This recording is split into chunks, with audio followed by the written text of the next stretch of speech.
नमस्कार साथियों, मैं महावीर सिंह लैब असिस्टेंट आपका राजस्थान इंस्टीट्यूट में स्वागत करता हूं। तो मित्रों, आप देख सकते हो मौजले की आवर्त सारणी मैंने आपको पढ़ा दी है, तो कुछ उसकी कमियां हैं तो वो मैं आपको एक बार बता देता हूं। तो चलिए, मौजले की आवर्त सारणी आप जो है पार्ट 3 में देख सकते हो। उसके बाद मैंने ये पार्ट 4 जो है आपके लिए बनाया है। तो आप जो है क्रम से इन पार्टों को देखते रहें, जिससे कि आपको जो है आसानी से सब कुछ जो है समझ में आता रहे। तो चलिए, अब हम बता देते हैं आपको मौजले की आवर्त सारणी में कुछ कमियां थी, तो क्या क्या कमियां थी। तो पहली है कि इसमें हाइड्रोजन का स्थान जो है वो निश्चित नहीं था। तो मौजले ने हाइड्रोजन का जो स्थान है वो निश्चित नहीं बताया।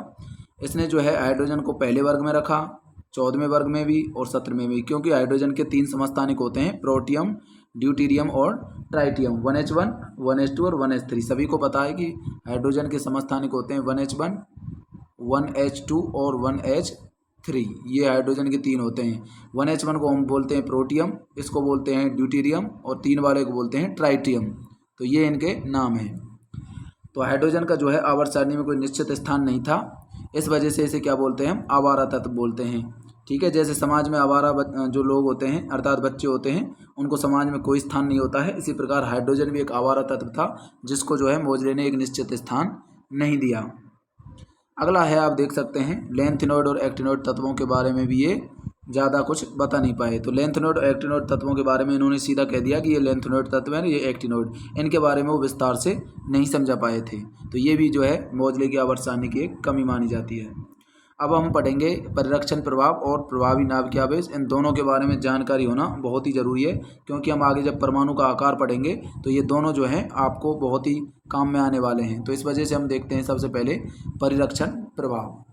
तो परिरक्षण प्रभाव क्या है, देखते हैं। जब किसी कक्षा के इलेक्ट्रॉन किसी अन्य कक्षा के इलेक्ट्रॉन तथा नाभिक के आकर्षण में बाधा डालते हैं तो यह घटना क्या कहलाती है, परिरक्षण के नाम से जानी जाती है। तो इसमें लिखा हुआ है कि जब किसी कक्षा के इलेक्ट्रॉन और किसी अन्य कक्षा के इलेक्ट्रॉन तथा नाभिक के आकर्षण में बाधा डालते हैं, जैसे कि डायग्राम में आप देख सकते हो। तो ये है नाभिक, यहाँ पर नीचे नाभिक है और ऊपर ये बाह्यतम कोश है। इस कोश में एक इलेक्ट्रॉन आपको दिख रहा होगा, ये आंतरिक कोश हो गया। इसमें भी 2 इलेक्ट्रॉन आपको दिख रहे होंगे। तो ये 2 इलेक्ट्रॉन हो गए और ये सबसे बाहरी कोश में 1 इलेक्ट्रॉन है। अब देखिए, ये नाभिक है। तो नाभिक क्या है कि ये बाहरी वाले कोश के जो इलेक्ट्रॉन है इसको अपनी ओर आकर्षित कर रहा है नाभिक। तो नाभिक जब इसको अपनी ओर आकर्षित कर रहा है तो ये वाले जो हैं इलेक्ट्रॉन भी जो है समान समान होने के कारण ये भी इलेक्ट्रॉन है और यहाँ पर भी क्या है, इलेक्ट्रॉन। जब ये इलेक्ट्रॉन जो है नाभिक की ओर जाने की कोशिश करता है तो बाकी जो इलेक्ट्रॉन है ये क्या करते हैं, इसको जो है प्रतिकर्षण इसमें करते हैं। तो क्योंकि समान समान में क्या होता है, प्रतिकर्षण होता है।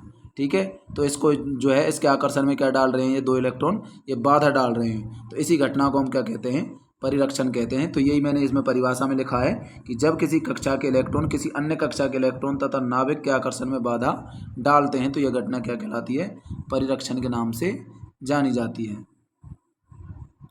आगे इसमें लिखा हुआ है कि परिरक्षण जो कम होगा तो आकर्षण क्या होगा, ज़्यादा होगा। अर्थात परिरक्षण प्रभाव कम होने पर आकर्षण ज़्यादा और परिरक्षण ज़्यादा है तो आकर्षण क्या होगा, कम होगा। अर्थात आकर्षण और परिरक्षण जो है एक दूसरे के जो है ये व्युत्क्रमानुपाती होते हैं, अर्थात उल्टे होते हैं। जब परिरक्षण प्रभाव बढ़ेगा तो आकर्षण क्या होगा, घट जाएगा। तो ये आपको ध्यान रखना है। आगे इसमें जो है लिखा हुआ है कि प्रभावी नाभिकीय आवेश, जैसे हम जेड इफेक्टिव बोलते हैं। EFF का मतलब होता है इफेक्टिव। ठीक है, जेड इफेक्टिव, जेड के नीचे यहाँ पर मैंने इफेक्टिव लिखा है, शॉर्ट में मैंने EFF लिख दिया इफेक्टिव को। तो इस इफेक्टिव जो है स्पेलिंग होती है इसकी ये, तो ये मैंने शॉर्ट में आपको यहाँ से इफेक्ट लिख दिया है। तो ये आपको ध्यान रखना है, ये जेड इफेक्टिव है। इसे हम क्या बोलते हैं, प्रभावी नाभिकीय आवेश के नाम से जाना जाता है, इसे हम जेड इफेक्टिव बोलते हैं। तो नाभिक के द्वारा कक्षाओं में उपस्थित इलेक्ट्रॉन पर लगाए गए आकर्षण बल को क्या बोलते हैं, हम प्रभावी नाभिकीय आवेश कहते हैं। तो नाभिक के द्वारा कक्षाओं में जो इलेक्ट्रॉन है उन पर जो आकर्षण बल लगाया जाता है उसे हम क्या बोलते हैं, प्रभावी नाभिकीय आवेश कहते हैं। तो चलिए आगे देखते हैं हम।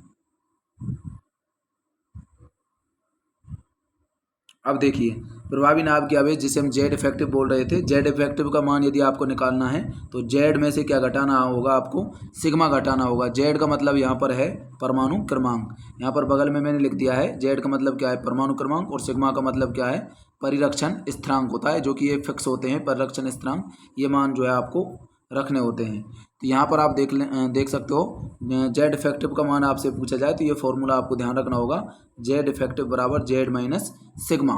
अब सिग्मा का मान आपको दिया जाएगा, सॉरी इसमें जो है आपको याद रखना होगा, ये दिया नहीं जाएगा, ये सीधा आपको ये सारणी याद रखनी होगी, इससे सिग्मा का मान जो है आप सीधा याद कर सकते हो। और जेड जो है ये परमाणु क्रमांक का मान, तत्व जिसके बारे में पूछा जाएगा, जिसका जेड इफेक्टिव निकलवाएगा, उसका परमाणु क्रमांक यहाँ पर लिखना होगा। तो आपको ये फिक्स याद रखना है, ये फिक्स है कि एस या पी कक्षा में बात करूं तो एस या पी की बात करूं मैं तो इनमें एन कोस की बात करी जाए तो इसके लिए सिग्मा कितना होता है 0.35। तो एन कोस के लिए क्या होता है सिग्मा का मान 0.35। एन माइनस 1 कोस की बात करूं तो 0.85 होता है, और एन माइनस 2 कोस के लिए क्या होता है सिग्मा का मान 1 होता है। तो ये है एस और पी कक्षा के लिए, ठीक है। तो एस और पी की बात करें यहाँ पर, तो एस और पी कक्षा के लिए जो है एन कोस की बात करें तो सिग्मा बराबर कितना होगा 0.35। जब एन में एन माइनस 1 की बात करें तो 0.85 और बढ़ जाएगा, एन माइनस 2 की बात करें तो थोड़ा सा और बढ़ जाएगा, 1 हो जाएगा। तो ये आपको याद रखना है, एन कोस के लिए कितना होगा 0.35, एन माइनस 1 के लिए 0.85, एन माइनस 2 के लिए 1 होगा। अगली बात करते हैं हम डी या एफ कक्षक की बात करें तो इनके लिए जो है एन कोस की बात की जाए तो इसके लिए 0.85 होता है मान, और N minus 1, N minus 2, N minus 3 इन तीनों के लिए जो है डी या एफ कक्षक में सिग्मा का मान कितना होता है 1 होता है। ये फिक्स मान होते हैं, ये आपको एस या पी कक्षक के हिसाब से ये ऊपर वाले फॉर्मूले में आपको रखने होंगे। जब एस या पी कक्षक की बात करी जाए तब ये फॉर्मूले याद रखने हैं। एन कोस के लिए सिग्मा का मान 0.35, एन माइनस 1 की बात करें तो 0.85, एन माइनस 2 की सिग्मा बराबर 1 होगा। डी एफ कक्षक की बात करी जाए तो एन कोस की तो उसमें 0.85 होगा, n minus 1, N minus 2, N minus 3 D F कक्षक में सिग्मा का मान 1 होगा। अब देखिए आपको एग्जाम्पल से सब कुछ समझ में आ जाएगा। देखिए आप एग्जाम्पल देखें एक बार, पहले आपको एक और बता देता हूँ, ये बात ध्यान रखनी है आपको, नोट लगा करके मैंने इसमें लिख दिया है कि 2 इलेक्ट्रॉन वाली स्पीसीज के लिए सिग्मा का मान हमेशा कितना होगा 0.3 होगा। ये फिक्स है, ये आपको रट लेना है। जिसके पास 2 इलेक्ट्रॉन हैं उसके लिए सिग्मा का मान कितना होगा 0.3 होगा। जैसे कि लिथियम की बात करूँ तो लिथियम के ऊपर +1 आवेश है, तो लिथियम के पास टोटल कितने इलेक्ट्रॉन होंगे, इसके पास टोटल जो है 3 इलेक्ट्रॉन होते हैं, लेकिन यहाँ पर +1 अर्थात प्लस का मतलब हो गया यहाँ पर 1 इलेक्ट्रॉन इससे बाहर निकाल दिया, ठीक है। Li+ का मतलब हो गया अर्थात 1 इलेक्ट्रॉन इससे बाहर निकल गया। लिथियम का परमाणु क्रमांक होता है 3, हाइड्रोजन, हीलियम और लिथियम। तो इसका परमाणु इलेक्ट्रॉनिक विन्यास होता है 1s2 2s1, लेकिन यहाँ पर आपको Li+ दिखाया गया है, तो प्लस का मतलब 1 इलेक्ट्रॉन निकाल दिया, तो एक ऊपर वाले को इसको निकाल दोगे तो क्या बचेगा 1s2 ओनली, ठीक है। तो इसके पास कितने इलेक्ट्रॉन बचे 2 इलेक्ट्रॉन बचे, और 2 इलेक्ट्रॉन वाली स्पीसीज के लिए सिग्मा कितना होता है 0.3 होता है, ठीक है। तो ये आपको ध्यान रखना है। यदि इसका जेड इफेक्टिव आपसे पूछा जाए तो कितना लिखना होगा आपका जेड माइनस सिग्मा करना होगा। जेड कितना होता है लिथियम के लिए 3 होता है, ठीक है। तो मैं ऊपर लिख देता हूँ, जेड का मान लिथियम के लिए 3 हो गया, माइनस सिग्मा का मान कितना हो गया इसके लिए 0.3 हो गया है। तो इसमें से 0.3 आपको घटा देना है, तो 2.7 इसका आंसर हो जाएगा। इस प्रकार आपसे जेड इफेक्टिव का मान पूछा जाएगा, ठीक है। तो अलग एक और एग्जांपल देता हूँ, उसके माध्यम से आपको जो है आसानी से समझ में आ जाएगा। जैसे आपसे पूछा जाएगा कि ऑक्सीजन के अंतिम इलेक्ट्रॉन पर जेड इफेक्टिव का मान क्या होगा, अर्थात प्रभावी नाभिकीय आवेश क्या होगा। जेड इफेक्टिव का मतलब क्या है, यह है प्रभावी नाभिकीय आवेश। तो आपसे पूछा जाएगा कि ऑक्सीजन के अंतिम इलेक्ट्रॉन पर प्रभावी नाभिकीय आवेश का मान कितना होगा, तो इसको कैसे निकालना है तो ये आपको एक बार बता देता हूँ। जैसे पहले तो आपको ऑक्सीजन का इलेक्ट्रॉनिक विन्यास लिखना है। इलेक्ट्रॉनिक विन्यास कैसे लिखते हैं, ये क्रम आपको ध्यान रखना है, 1s 2s 2p 3s 3p और 3d, यहाँ तक आपको याद होना चाहिए, ठीक है। तो 1s में कितने इलेक्ट्रॉन भर सकते हैं अधिकतम 2, 2s2 में अधिकतम 2 इलेक्ट्रॉन, p में हमेशा 6 इलेक्ट्रॉन भरते हैं अधिकतम, s में 2 इलेक्ट्रॉन भरते हैं, p में 6 इलेक्ट्रॉन और d में कितने भरते हैं अधिकतम 10 इलेक्ट्रॉन भरते हैं। ये फिक्स मान है, ठीक है। अधिकतम कितने भरते हैं, s में 2 भरते हैं, p में अधिकतम कितने भरते हैं 6 और d में अधिकतम कितने भरते हैं 10, ठीक है। लेकिन अब आपको इलेक्ट्रॉनिक विन्यास जो है ये तत्व के हिसाब से लिखना होगा, जितना उसका परमाणु क्रमांक है उतने तक ही इलेक्ट्रॉन उनमें भरने हैं।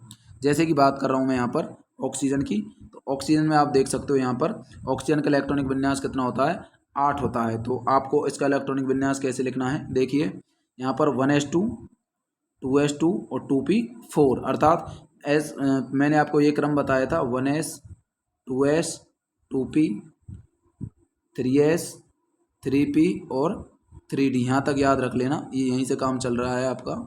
तो यहाँ पर देखिए सबसे पहले ये 3d है लास्ट में, यहाँ पर थोड़ा जो है डी रिकॉर्डर की वजह से ये लिखा नहीं जा रहा है इधर से। तो 1s2 अब देखिए 8 ऑक्सीजन का इलेक्ट्रॉनिक विन्यास कितना है, सॉरी ऑक्सीजन का जो परमाणु क्रमांक वो कितना है, वो 8 है। तो इसमें 8 तक इलेक्ट्रॉन भरने हैं। तो एस में अधिकतम कितने भर सकते हैं, 2। अगले एस में अधिकतम कितने भर सकते हैं, 2। 4 हो गया। अब कितना बचा, 4 और बच गया। तो अधिकतम पी में कितने आते हैं, 6 आते हैं। तो 4 आसानी से हम भर सकते हैं, 6 से ज़्यादा इसमें नहीं भरने, इसके बाद फिर अगले में भरने होते हैं। लेकिन यहाँ पर 8 जो है इलेक्ट्रॉन यहीं तक हो चुके हैं, यहाँ तक। तो ये इसका इलेक्ट्रॉनिक विन्यास हो गया 1s2 2s2 2p 4। ये आपको याद रखना है, ठीक है। तो ये कॉन्सेप्ट आपको याद रखना होगा, उसी हिसाब से आपको इलेक्ट्रॉनिक विन्यास लिखने होते हैं, ठीक है। अब यहाँ पर बात करी गई है कि अंतिम इलेक्ट्रॉन पर, अंतिम इलेक्ट्रॉन का मतलब यहाँ पर जो है लास्ट वाले इलेक्ट्रॉन को निकालने की बात करी गई है, ठीक है। ऑक्सीजन के अंतिम इलेक्ट्रॉन पर जेड इफेक्टिव पूछ रहा है, मतलब एक इलेक्ट्रॉन जो है लास्ट वाला वो आपको निकाल देना है। तो यहाँ पर 2p4 है, तो 4 में से एक इलेक्ट्रॉन निकालोगे तो कितना हो जाएगा लास्ट में, 2p3। बाकी तो सेम ही रहना है, 1s2 2s2 और 2p3 हो जाएगा, क्योंकि हमको लास्ट वाले में से इलेक्ट्रॉन निकालना है। इस क्वेश्चन में लिखा हुआ है कि अंतिम इलेक्ट्रॉन पर जेड इफेक्टिव, ठीक है। तो अब ऑक्सीजन का इलेक्ट्रॉनिक विन्यास कितना हो गया, 1s2 2s2 2p3। ये इलेक्ट्रॉन निकालने के बाद हो गया। अब देखिए जो ये आपको 2 यहाँ पर दिख रहा होगा, इसे हम बोलते हैं कोष। यहाँ पर जो आगे होते हैं ये तो होते हैं जैसे एस पी डी, ये सभी क्या होते हैं, कोष होते हैं। और इनके आगे जो गिनती लिखी होती है जैसे 1 2 3, ये सभी क्या होते हैं, कोष होते हैं, ठीक है। तो अब आप देख रहे होंगे यहाँ पर ये पहले वाले जो हैं सेम है 2 2, तो अर्थात ये पहला वाला जो है बाह्यतम कोष हो गए, ठीक है। और दूसरा वाला जो है ये n-1 हो गया, ठीक है। तो पहले वाले को हम बोलेंगे n और दूसरे वाले को बोलते हैं n-1। इससे इधर और कुछ होता तो उसको बोलते हैं हम n-3, इस प्रकार से। तो यहाँ पर आपको दिख रहा होगा 2 2 है, तो यहाँ पर n हो गया। अगला कितना हो गया, यहाँ पर n-1 हो गया। अब आपको यहाँ पर एक मैंने कॉन्सेप्ट बताया था जेड इफेक्टिव निकालने का। तो जेड इफेक्टिव बराबर क्या बताया था मैंने, जेड माइनस सिग्मा। अब जेड माइनस सिग्मा इस फॉर्मूले में आपको लगाना पड़ेगा सबसे लास्ट में। तो इसके लिए सबसे पहले आपको क्या निकालना है, सिग्मा का मान यहाँ पर चाहिए। तो सिग्मा का मान कैसे निकालना है, चलिए आपको बता देता हूँ। तो सिग्मा बराबर, अब देखिए यहाँ पर दूसरे की मैं बात कर रहा हूँ, दूसरे कोष की। तो 2 2 जिसमें है वो दूसरा कोष है। तो दूसरे कोष की बात करूँ मैं, तो उसमें टोटल कितने इलेक्ट्रॉन हो गए दूसरे कोष में, 5। क्योंकि 2 तो हो गए 2s के पास और 2p के पास कितने हो गए, 3 इलेक्ट्रॉन। तो टोटल जो है इसमें जो है 5 कितने हो गए, 5 इलेक्ट्रॉन हो गए। तो यहाँ पर आप देख रहे होंगे एस या पी के लिए मैंने क्या बताया था, एस या पी के लिए एन कोष के लिए एन की बात करी गई है यहाँ। तो एस या पी के लिए एन के लिए मैंने कितना मान बताया था, एस या पी कक्षक है, ठीक है। तो एस या पी के लिए मैंने एन के लिए कितना मान बताया था, सिग्मा का मान 0.35 बताया था। ये आपको रटने हैं सभी, ये मान आपको रटने होंगे, तभी आप जो है सिग्मा का मान निकाल पाओगे, ठीक है। तो एस या पी के लिए मैंने एन कोष की बात करी है, तो यहाँ पर कितना होता है, सिग्मा का मान 0.35 होता है। एन कोष के लिए कितना लिखना है यहाँ पर, 0.35। 5 तो हो गए इलेक्ट्रॉन, और इन इलेक्ट्रॉनों को कितने सिग्मा से गुना करना होता है, तो सिग्मा के मान से इनको गुना करना पड़ेगा। 5 इलेक्ट्रॉन हो गए दूसरे वाले कक्षक के लिए। तो 5 × 2 कितना गुना करना पड़ेगा, 0.35 का गुना करना पड़ेगा। प्लस में क्या करना है आगे, प्लस में जो अगले वाला जो n-1 बचा है इसका भी अब इसमें क्या करना पड़ेगा, गुना 2 × 2। अब एस की बात करी जाए तो एस के लिए कितना है, और वो भी n-1 के लिए, ठीक है। तो एस या पी की मैंने आपको बताया था सिग्मा का मान 0.35 हो गया। जब एन कोष की बात करी जाए, n-1 की बात करी जाती है, तब कितना होता है, 0.85। देख लो यहाँ पर n-1 के लिए कितना है, सिग्मा का मान 0.85 है एस या पी के लिए, ठीक है। तो सिग्मा का मान कितना होगा इस n-1 के लिए, 0.85। यदि डी या एफ कक्षक होते तब उनके लिए कितना होता, n-1 का मान सिग्मा बराबर 1 होता। लेकिन यहाँ पर एस या पी कक्षक में मैं आपको बता रहा हूँ, तो ये क्योंकि यहाँ पे एस है ना, एस, तो इसकी वजह से कितना हो गया, पहला वाला जो है इसमें एस है ना, ये n-1 वाला एस, तो एस की वजह से कितना हो गया, सिग्मा का मान 0.85 हो गया। तो 2 इलेक्ट्रॉन हो गए इसके, इस इलेक्ट्रॉन की संख्या को सिग्मा से गुना करना है 0.85। अब इनमें दोनों को जोड़ना था, तो जोड़ने के बाद टोटल मान कितना आता है, ऊपर वाले को इसको सॉल्व करोगे तो 1.75 आ जाएगा, इधर आप सॉल्व करोगे तो 1.70 आ जाएगा। दोनों को जोड़ोगे तो जोड़ने के पश्चात 3.45 आ जाएगा। अब जेड इफेक्टिव टोटल कैसे निकालना था, जेड इफेक्टिव निकालने के लिए मैंने फॉर्मूला बताया था जेड माइनस सिग्मा। अब जेड का मान कितना होगा, जेड का मान जो होता है वो परमाणु क्रमांक होता है। तो ऑक्सीजन का परमाणु क्रमांक कितना हो गया, 8 हो गया।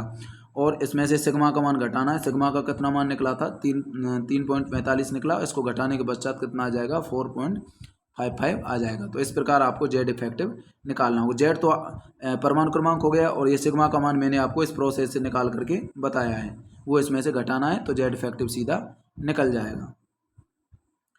चलिए एक और एग्जाम्पल आपको करवाता हूँ, तो उससे जो है आप आसानी से कर सकते हो। देखिए,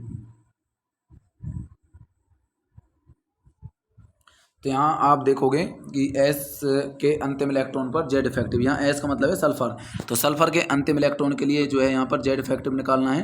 तो आपको कैसे निकालना होगा, मैंने आपको कॉन्सेप्ट बताया है। सबसे पहले आपको क्या लिखना है, इसके लिए इलेक्ट्रॉनिक विन्यास लिखना है। तो सल्फर का परमाणु क्रमांक 16 होता है, 16 होता है, तो 16 तक आपको इलेक्ट्रॉन भरने होते हैं। तो 1s2, 2s2, 2p6, 3s2, 3p4। तो ऊपर आप गिन लीजिए, 2 और 2 4 और 6 4 10 और 2 12 और 4 16 तक भरने हैं। मैंने आपको बताया था एक क्रम, आपको 1s, 2s, 2p, 3s, 3p, 4s, 3d, 4s आएगा और फिर 3d आता। ठीक है, तो यहाँ आपको पहले 2 इलेक्ट्रॉन भरने हैं, फिर 2 भरने हैं, इसमें आपको 6 भरने हैं। 6 4 10 हो गए, 16 तक पहुँचना है हमको। फिर अगले एस में 2 भरते हैं, तो 2 भर दिया। पी में अधिकतम 6 भरते हैं, लेकिन 2 और 2 4 और 2 6 4 10 और 10 और 2 12। अब कितने और भरने हैं, इसमें 4 और भरने होंगे, क्योंकि 16 तक हमको भरने होते हैं, क्योंकि सल्फर का परमाणु क्रमांक कितना है, 16 है। तो ये इसका इलेक्ट्रॉनिक विन्यास हो जाएगा 1s2, 2s2, 2p6, 3s2 और 3p4। ये हो गया सल्फर का इलेक्ट्रॉनिक विन्यास यहाँ तक। अब ये इलेक्ट्रॉनिक विन्यास आपने लिख दिया, तो यहाँ पर अंतिम इलेक्ट्रॉन की बात कर रहा है, तो एक इलेक्ट्रॉन इसमें से लास्ट वाला निकाल देना है। तो कितना बच जाएगा इलेक्ट्रॉनिक विन्यास, 1s2, 2s2, 2p6, 3s2, 3p3 हो जाएगा। लास्ट में 4 में से एक इलेक्ट्रॉन घटा देना, तो कितना हो जाएगा, 4 में से एक गया तो कितना बढ़ेगा, p3 हो जाएगा यहाँ पर। ठीक है, बाकी सेम रहना है। अब देखिए, पहले वाला जो है ये आपको देखना है, 3 3 है, तो इसको क्या मान लिया, सबसे जो ये लास्ट वाला इसको n मान लिया। इससे पहले वाले सेम कौन से हैं, 2 2 है, तो इनको मैंने n-1 मान लिया। अगला जो बचा वो क्या हो गया, n-2 हो गया। अब देखिए, यहाँ पर मैं बात कर रहा हूँ एस या पी कक्षक की। तो एस या पी है, तो इसके लिए सिग्मा का मान आपको निकालना है। तो कितना होता है एस या पी के लिए, एन को उसकी बात कर रहे हैं यहाँ पर, एन के लिए 0.35 होता है। देखिए ऊपर कितने इलेक्ट्रॉन है, 5, तो 5 हो गया यहाँ पर, 5n2 सिग्मा एस या पी कक्षक यहाँ पर दे रखा है, तो इसके लिए एन का मान कितना होगा, 0.35 होता है। तो 5 इलेक्ट्रॉनों की संख्या से इसको गुना करना है सिग्मा के मान को। ठीक है, उसके पश्चात इनको जोड़ना है। फिर अगले वाले कोष के लिए बात करेंगे हम, n-1 की बात करेंगे। तो इसमें अधिकतम इलेक्ट्रॉन कितने हैं, n-1 में जो इलेक्ट्रॉन है ऊपर आप गिन लेना, 2 2 वालों में दोनों में जो है इलेक्ट्रॉन कितने हैं, 2 और 6 हैं, अर्थात 8 हो गए। ऊपर वाले आपको देखने, एक हाथ आपको जोड़नी है, 2 और 6 कितने हो गए, 8 हो गए। अब देखिए यहाँ पर 8 लिख दिया। उसके पश्चात सिग्मा कितना होगा n-1 के लिए, और कोष कौन से हैं, एस या पी उपकोष हैं। ठीक है, तो एस या पी की बात कर रहे हैं यहाँ पर, एस या पी कक्षक की। तो एस या पी कक्षक की मैंने आपको बताया है, जब n-1 होता है तो सिग्मा का मान कितना होता है, 0.85 होता है। ठीक है, तो 8 × 0.85 आपको करना है, इलेक्ट्रॉनों की संख्या से इसके सिग्मा का मान का गुना करना है। उसके पश्चात फिर जोड़ देंगे इनको। उसके पश्चात अगला कौन सा था, n-2 था, इसके लिए निकालना है। तो इसमें ऊपर इलेक्ट्रॉन कितने हैं, 2 का गुना सिग्मा से करना है। तो n-2 के लिए सिग्मा का मान कितना होता है, एस कक्षक के लिए, एस ऊपर देखो एस कक्षक है, तो इस एस कक्षक के लिए कितना होता है, एस कक्षक के लिए 1 होता है। तो 2 × क्या हो गया, 1, अर्थात इलेक्ट्रॉनों की संख्या को उसके सिग्मा के मान से गुना करना है। उसके पश्चात इन सभी को जोड़ोगे, जोड़ने के पश्चात आप देख सकते हो इसमें कितना आ जाएगा, 5 × 0.35 करेंगे तो 1.75, 8 × 0.85 करेंगे तो 6.80, 2 × 1 करेंगे तो 2 हो जाएगा, और जोड़ोगे तो इसको टोटल 10.55 आ जाएगा। अब इसके लिए जेड इफेक्टिव निकालना है। ये तो मैंने सिग्मा का मान निकाल लिया, क्योंकि सिग्मा का मान हम क्यों निकाल रहे हैं, क्योंकि इस फॉर्मूले में हमको रखना था जेड इफेक्टिव बराबर जेड माइनस सिग्मा। अब सिग्मा का मान यहाँ पर हम रख देंगे, और जेड उसका परमाणु क्रमांक है, उसमें से घटा देना, सीधा आंसर आपका आ जाएगा। देखिए सल्फर के लिए जेड का मान कितना होगा, 16 हो गया, और सिग्मा मैंने आपको निकाल करके पहले ही बता दिया, 10.55 हो गया। तो अब इसमें से घटा देना है, 16 - 10.55, तो कितना आ जाएगा, 5.45 आंसर आ जाएगा। चलिए एक क्वेश्चन और कर लेते हैं, उसके पश्चात आपको जो है जेड इफेक्टिव का मान निकालना आसान हो जाएगा। देखिए कॉपर की बात करी गई है, कॉपर का परमाणु क्रमांक होता है 29। तो यहाँ पर मैंने सबसे पहले आपको लिख दिया 29, ठीक है। अब यहाँ पर क्या होता था, सिग्मा होता था। ये तो हो गया जेड और ये इधर है सिग्मा। जेड तो हमको पता है कि कॉपर का कितना होता है, 29 होता है। कॉपर की बात कर रहा है यहाँ पर, तो कॉपर के लिए जेड का मान कितना हो गया, 29। अब सिग्मा हमको निकालना है। ये प्रोसेस मैंने आपको सिग्मा निकालने की बता दी है, किस प्रकार से निकालना है। पहले तो कॉपर का इलेक्ट्रॉनिक विन्यास लिखना है, 29 है इसका परमाणु क्रमांक। तो कैसे लिखना है इसका इलेक्ट्रॉनिक विन्यास, तो मैंने वो आपको बताया था। सबसे पहले इलेक्ट्रॉन 1s में भरने होते हैं, उसमें मैंने कितने भर दिए, 2, अधिकतम 2 भरते हैं। 29 तक इलेक्ट्रॉन भरने हैं आपको, जब तक 29 टोटल नहीं हो, ठीक है। 1s2 हो गया, उसके पश्चात 1s2 2s2, ठीक है। उसके बाद 2p आता है, तो 2p में कितने भरते हैं, अधिकतम 6।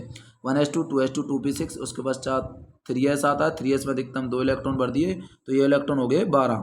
1s2 2s2 2p6 3s2 3p6 हो जाएगा, क्योंकि अधिकतम इलेक्ट्रॉन कितने हो गए, 2 और 2 4, 6 और 2 8, 2 और 2 4 और 6 10 और 2 12 और 12 और 6 कितना हो गया, 18 हो गया। हमको 29 तक इलेक्ट्रॉन भरने हैं, 18। 1s2 2s2 2p6 3s2 3p6, उसके पश्चात 3d कितना हो जाएगा, 10 हो जाएगा, ठीक है। कितना हो जाएगा, 3d 10 भरोगे तो कितना आ जाएगा इसमें, सीधा 10 भरोगे तो ये सीधा कितना हो गया, 28 हो गया। क्योंकि 28 क्यों लिखा है मैंने, क्योंकि अंतिम इलेक्ट्रॉन की बात करी थी। ये इलेक्ट्रॉन तो फॉरेस्ट 1 जो था उसमें से निकाल देना है, तो ये तो हो गया 10 तक। उसके पश्चात इसमें फोरेस्ट 1 भी आता, लेकिन यहाँ पर जो है एक इलेक्ट्रॉन अंतिम इलेक्ट्रॉन की बात कर रहा है, तो फोरेस्ट 1 में से एक इलेक्ट्रॉन निकल जाएगा, तो फोरेस्ट यहाँ पर आपको नहीं लिखना है, ठीक है। तो फोरेस्ट जो है यहाँ से एक इलेक्ट्रॉन मैंने निकाल दिया, उसके पश्चात फोरेस्ट हट जाएगा, क्योंकि उसके ऊपर 0 रह जाएगा, इलेक्ट्रॉन नहीं है, तो फोरेस्ट को हम हटा देते हैं, ठीक है। जिसके पास इलेक्ट्रॉन नहीं है उसको हम लिखते नहीं हैं, तो ये नहीं लिखेंगे, क्योंकि अंतिम इलेक्ट्रॉन में से एक इलेक्ट्रॉन निकालना है। फोरेस्ट 1 में से एक इलेक्ट्रॉन गया, तो 3d 10 तक ये इलेक्ट्रॉनिक विन्यास कॉपर का हो गया। अब देखिए यहाँ पर आपको n-1 n-2 कैसे पहचानना है। यहाँ पर देखिए सबसे पहले ये आपको बाहर देखना है, कोस 3 3 समान है, तो इसको हम पहले सबसे बाहरी वाले को क्या मानते हैं, n मान लिया। अब यहाँ पर देखिए अगला 2 2 ये दोनों हो गया, तो इसको n-1 मानेंगे। यहाँ पर के अकेला ये 1 बच गया, तो इसको हम n-2 मान लेंगे, ठीक है। अब देखिए इसके लिए सिग्मा कैसे निकालना है। ऊपर इलेक्ट्रॉनों की जो संख्या होती है उसको किससे गुना करते हैं, सिग्मा के मान से। सिग्मा का मान मैंने आपको बताया था, एस या पी या डी की बात करी गई है, तो सबसे बाद में यहाँ पर डी है, तो डी यहाँ पर जो है उसके हिसाब से आपको सिग्मा का मान रखना होगा, ठीक है। पहले वाला जो था एस या पी के हिसाब से था, लेकिन इन तीनों में जो है सबसे लास्ट में डी है, तो डी के हिसाब से आपको रखना है, ठीक है, डी के हिसाब से। अब देखिए यहाँ पर देखते हैं, हम एन की बात कर रहे हैं, एन कोस के लिए, एन कक्षक के लिए, ठीक है। सॉरी, एन की कोस की बात कर रहे हैं यहाँ पर, और डी कक्षक की बात कर रहे हैं। तो डी के लिए जो है मैंने आपको बताया था, एन का मान कितना होता है, एन का मान 0.85 होता है। तो डी के लिए कितना होता है, एन का मान तो होता है 0.85, तो 18 इस पर इलेक्ट्रॉन हो गए, 10 और 6 16 और 2 18, टोटल कितने हो गए, 18। तो 18 इंटू एन कोस के लिए, और डी कक्षक की बात करी जा रही है। जब डी कक्षक हो तो एन का मान कितना होता है, मैंने आपको ये पहले बताया था, उस सारणी को आपको ध्यान रखना था। सिग्मा का मान जो है एन कोस के लिए डी कक्षक में कितना होता है, 0.85 होता है, तो उसका इससे मल्टीप्लाई करना है।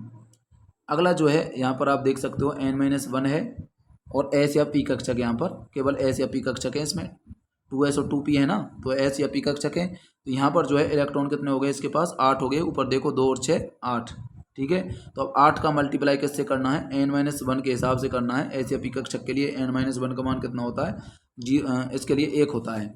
एस या पी कक्षक के लिए कितना होता है, n-1 का मान यहाँ पर आपको लिखना है 1, ठीक है। तो 8 इंटू कितना हो जाएगा, 1 हो जाएगा। आगे आप देखोगे एस कक्षक की n-2 के लिए, एस कक्षक की n-2 के लिए कितना होता है, 1 होता है। तो उसके हिसाब से आपको जो है यहाँ पर 1 का मल्टीप्लाई करना होगा, ठीक है। तो एस या पी कक्षक के लिए कितना होगा, n-2 के लिए जो है यहाँ पर 1 का मल्टीप्लाई करना होगा। अब देखिए यहाँ पर इनको आप सॉल्व करोगे, तो सॉल्व करने के पश्चात 15.30 8 + 2 बराबर 25 पॉइंट कितना हो जाएगा, 30 हो जाएगा, ठीक है। तो 25.30 ये आपका सिग्मा निकल गया। और इसके लिए जेड इफेक्टिव निकालना है, तो जेड माइनस सिग्मा करना है, ठीक है। तो जेड का मान 29 हो गया, और सिग्मा का मान कितना निकाल लिया हमने, 25.3। तो इसमें सीधा आपको ये रख देना है, ठीक है। तो ये तरीका इसमें कॉन्सेप्ट लगाना है, लगातार जो है आप सभी क्वेश्चंस में इसी कॉन्सेप्ट को लगाएं, ठीक है। तो वो आपको याद होने चाहिए, n-1 और n-2, ये सारणी आपको याद होनी चाहिए, तभी आप इसको निकाल पाओगे, ठीक है। तो ये सारणी आपको रटी हुई होनी चाहिए। तभी आप जो है इसको आसानी से निकाल पाओगे। ठीक है, तो ये आपको ध्यान रखना है। एस या पी कक्षक के लिए एन कोस के लिए 0.35, n-1 के लिए 0.85, n-2 के लिए सिग्मा का मान कितना होगा 1 होगा। तो यहाँ पर आपको ध्यान रखना है n-1 के लिए 0.85, उसी हिसाब से इसमें आपको गुना करना है। डी या एफ कक्षक के लिए एन कोस के लिए 0.85, n-1, n-2, n-3 के लिए सिग्मा बराबर कितना होगा 1 होगा। यही कॉन्सेप्ट आपको लगाना है। ठीक है, उसी हिसाब से आपको ये सॉल्व करने होंगे। यदि कोई मिस्टेक मेरे से हो जाती है तो आप कॉन्सेप्ट इसी को लगाना है आपको, चाहे मिस्टेक भले ही हो गई हो कोई भी छोटी मोटी, तो ये आपको ध्यान रखना है, कॉन्सेप्ट यही रहेंगे। ठीक है, कैलकुलेशन हो सकता है मेरे से गलती हो गई हो कोई, तो आप जो है अपने हिसाब से इनको सॉल्व कर लें, क्योंकि तरीका जो है यही लगेगा जो मैंने आपको कॉन्सेप्ट बताया है। कैलकुलेशन तो आप भी सॉल्व कर सकते हो। अब आएंगे यहाँ पर आवर्त सारणी के गुण। तो ये आवर्त सारणी के गुण जो हैं यहाँ से क्वेश्चंस बनते हैं सबसे ज़्यादा। तो क्वेश्चन सबसे ज़्यादा परमाणु आकार या परमाणु त्रिज्या से बनते हैं, फिर उसके पश्चात इलेक्ट्रॉन बंधुता, विद्युत ऋणता, यहाँ से जो है क्वेश्चंस बनते हैं। ठीक है, यहीं से ज़्यादा आने की संभावना रहती है। तो ये अब महत्वपूर्ण टॉपिक आ गए, यहाँ से आपको मिस नहीं करना है, यहीं से क्वेश्चन जो है बनते हैं। चलिए अब स्टार्ट करते हैं हम आवर्त सारणी के गुण। चलिए आवर्त सारणी के गुण में हम पहली बात करते हैं परमाणु के आकार की, या फिर इसे हम क्या बोलते हैं परमाणु की त्रिज्या। ठीक है, तो परमाणु की त्रिज्या बोल दो, चाहे परमाणु का आकार बोल दो। मतलब देखिए जैसे ये परमाणु हो गया, तो यहाँ पर ये मान लीजिए त्रिज्या है। अब ये जितनी ज़्यादा होगी तो परमाणु का आकार उतना ही ज़्यादा होगा। ठीक है भाई, ये जैसे इतना बड़ा परमाणु है तो इसकी त्रिज्या इतनी बड़ी होगी, अर्थात जितनी बड़ी त्रिज्या होगी उतनी बड़ा आकार होगा परमाणु का। देखिए यहाँ पर मैंने आपको यहाँ पर दिखा दिया है नाभिक और बाह्यतम कोश। ठीक है, अंदर अंदर क्या है डॉट्स सा जो मैंने आपको दिखाया, ये नाभिक है। ठीक है, और ये जो है इनके कोश है, ये बाह्यतम कोश हो गया, ये आंतरिक कोश हो गया। ठीक है, तो ये दो, एक ये अंदर वाला कोश, एक सबसे बाहरी कोश हो गया। ठीक है, अब देखिए नाभिक अंदर वाला था, तो नाभिक और बाह्यतम कोश बाहर वाला जो है, इनके मध्य की दूरी की को हम क्या बोलते हैं परमाणु की क्या बोलते हैं त्रिज्या बोलते हैं। जैसे कि मान लीजिए ये कोई नाभिक है, इसके बाहर ये कोश है और इसके बाहर भी एक और कोश है जिसे हम बाह्यतम कोश बोल रहे हैं। ठीक है, तो अब ये जो नाभिक है अंदर वाला, इसकी जो त्रिज्या है ये बाह्यतम कोश के हिसाब से लगाई जाती है। ठीक है, तो बाह्यतम कोश और अंदर नाभिक के मध्य की दूरी को हम क्या बोलते हैं परमाणु की क्या हो गई ये त्रिज्या हो गई। ठीक है, तो नाभिक और बाह्यतम कोश इनके मध्य की दूरी को हम क्या बोलते हैं, ये हो गई नाभिक की त्रिज्या। ठीक है, ये क्या हो गई नाभिक की त्रिज्या। तो त्रिज्या जो है चार प्रकार की होती है। एक तो होती है सहसंयोजक त्रिज्या, दूसरी होती है धात्विक त्रिज्या, तीसरी होती है वान डेर वाल त्रिज्या और चौथी होती है आयनिक त्रिज्या। तो ये चार प्रकार की होती है, सहसंयोजक त्रिज्या, धात्विक त्रिज्या, वान डेर वाल त्रिज्या और आयनिक त्रिज्या। ये चारों त्रिज्याओं के नाम आपको याद रखने हैं।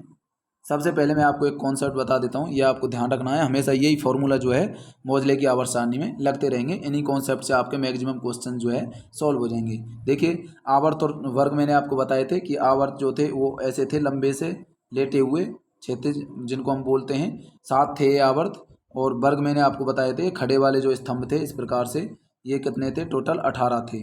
ये मैंने आपको जो है वर्ग बताए थे, तो इनके हिसाब से ये आपको करना है। यहाँ पर एल का मतलब है लेफ्ट और आर का मतलब है राइट, ये आपको ध्यान रखना है। ठीक है, लेफ्ट टू राइट का मतलब जब हम बाएं से किधर जाते हैं, लेफ्ट का मतलब हो गया बायां।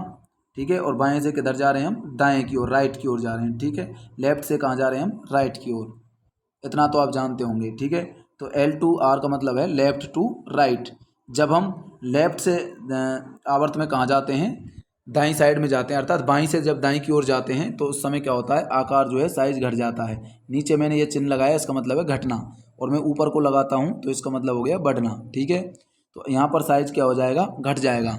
जब हम लेफ्ट टू राइट देंगे, अर्थात दाएं, जब हम बाएं से किधर जा रहे हैं इधर साइड में दाईं की ओर जा रहे हैं आवर्त में, किसी भी आवर्त में, मोजले की आवर्त सारणी जो लिखाई है मैंने उसमें 7 आवर्त लिखाए हैं, उन सभी आवर्तों में किसी भी आवर्त में हम बाएं से दाईं ओर जाते हैं तो साइज क्या होता है घटता है, तथा परमाणु के नाभिकीय आवेश में क्या हो जाती है वृद्धि हो रही है। ठीक है, तो उसका आवेश क्या है बढ़ रहा है, साइज घट रहा है, इसका मतलब आवेश क्या हो रहा है बढ़ रहा है। अब देखिए अप टू डाउन का मतलब ऊपर से कहाँ जा रहे हैं हम, यहाँ पर नीचे की ओर, ऊपर से कहाँ जा रहे हैं नीचे जा रहे हैं, किस में वर्ग में।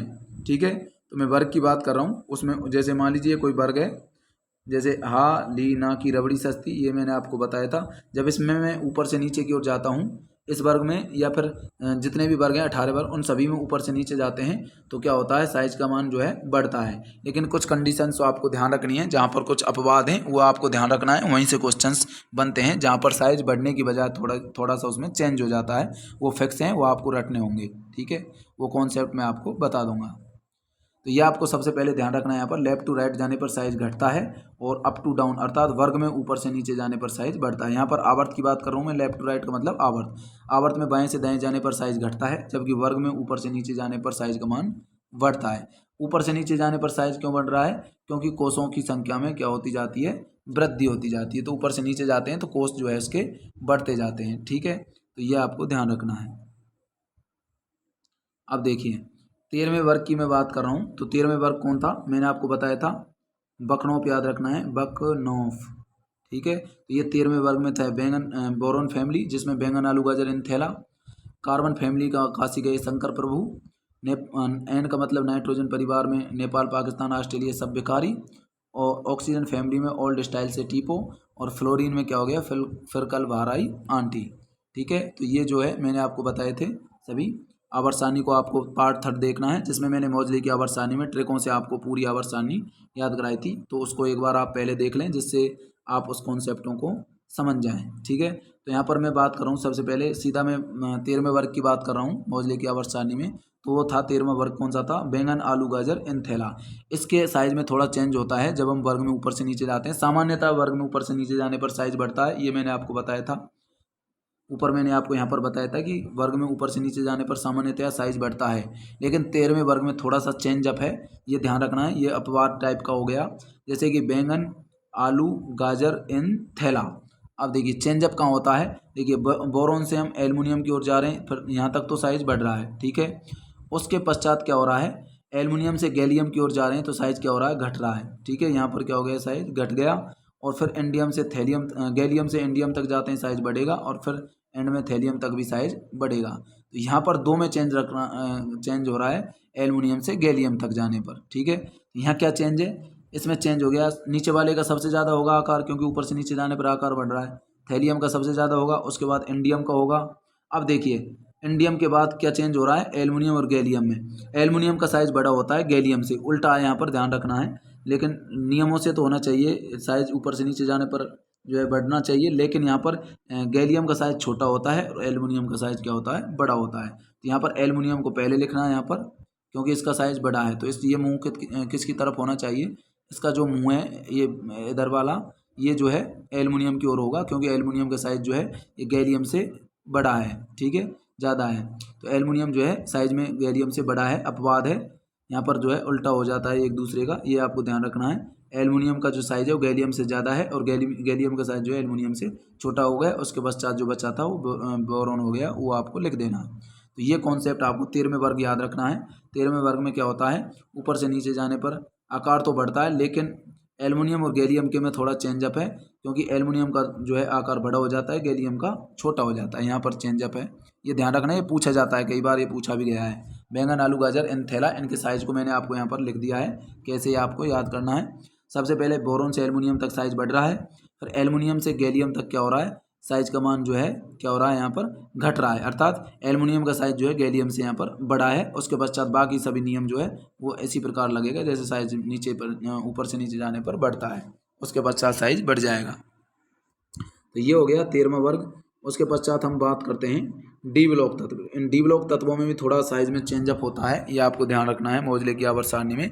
ये मैं जो बता रहा हूँ आपको, इनके अलावा बाकी सभी में ऊपर से नीचे जाने पर आकार बढ़ता है और बाएं से दाएं जाने पर भी आकार बढ़ता है। चेंजअप हो रहा है, मैं वो आपको बता रहा हूँ किन किन में आपको याद रखना है। एक तो 13वां वर्ग मैंने आपको बता दिया, बाकी आपको 3 से लेकर के 12वें वर्ग तक भी मैं आपको बता रहा हूँ। इसमें ये डी ब्लॉक तत्व होते हैं, मैंने आपको बताया था, scandium titanium vanadium chromium manganese iron cobalt nickel copper zinc तक, और ये इनके वर्ग हो जाते हैं। ठीक है, ये इनके परिवार हो गया, स्कैंडियम परिवार में, टाइटेनियम में, वेनेडियम में, ऑक्सीजन वाले में। तो ये सभी आपको ध्यान रखने, ये इनके जो है ये क्रोमियम हो गया, क्रोमियम परिवार। तो ये सभी जो है इनके परिवार हो जाते हैं। इन सभी परिवारों में जो है इनके तत्व रखे गए हैं। अब देखिए तीसरे परिवार की बात करूँ मैं, तीसरे की, जिसमें स्कैंडियम वाई एल ए और ए सी, ये 4 जो है मैंने स्कैंडियम वाले में रखे हैं, अर्थात सेकंड ईयर लाएंगे ए सी। ये इसकी ट्रिक थी, मैंने आपको याद कराया था उस समय। तो देखिए यहाँ पर तीसरे में क्या ध्यान रखना है आपको, तीसरे में जो है ऊपर से नीचे जाने पर साइज जो है इसमें सेम रहता है, इसमें कोई जो है ऊपर से नीचे जाने पर साइज जो है इसमें बढ़ता है, इसमें कोई चेंज अप जो है नहीं है। ये जो है आपको ज़्यादा इसमें कॉन्सेप्चुअल कोई बात नहीं है, ये मैंने पहले बताया था कि ऊपर से नीचे जाने पर जो है यहाँ पर इसमें साइज जो है बढ़ता है। तो तीसरे में तो वो नियम लग रहा है, ऊपर से नीचे जाने पर डी ब्लॉक तत्वों में जो ये तीसरा वर्ग है इसमें तो ये नियम लग जाता है कि ऊपर से नीचे जाने पर साइज बढ़ता है। तो सबसे बड़ा साइज जो है तीसरे वर्ग में AC का हो गया, फिर LA का हो गया, Y का हो गया, SC का हो गया, ठीक है। तो ये नियम जो है तीसरे में तो ऊपर से नीचे जाने पर सही है।